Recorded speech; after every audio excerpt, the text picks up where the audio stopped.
From 2010 to 2011, you were a tradesman and firefighter in the South Pole. Antarctica as a contractor for Raytheon. You spent 366 continuous days at the South Pole.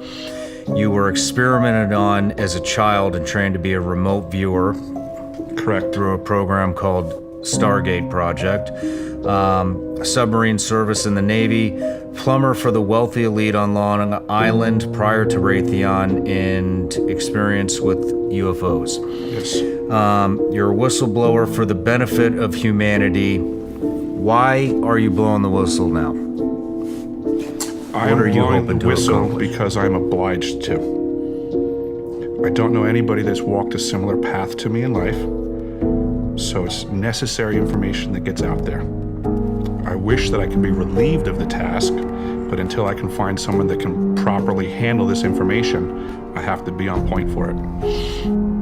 You were in the South Pole from 2010 to 2011. Let's talk about what you were doing down there. You got it. What were you doing down there? I was contracted for the summer season as a plumber. I did well enough in my summer season to garner a winter contract as well, which got me my full year's stay.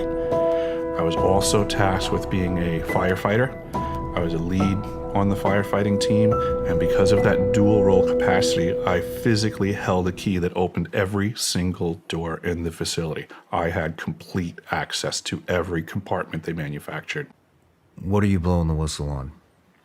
That there are technologies at the South Pole Station that people can't even consider that exist on this planet. Like what?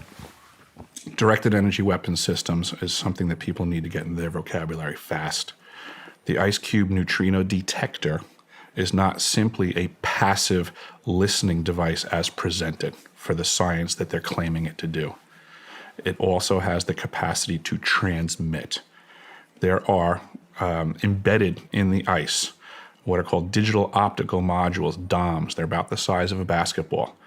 The array embedded in the ice is 1 kilometer by 1 kilometer by 1 kilometer. It is the world's largest telescope.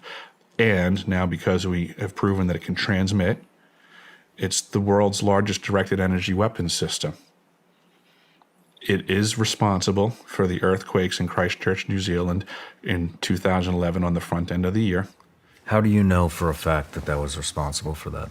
Because I was present, and I have gone over this with the pertinent people that I will not be releasing their names. Okay. But I was on the team, let's just say, and I've confirmed this. Well, I've provided documentation from the actual manufacturer's specs.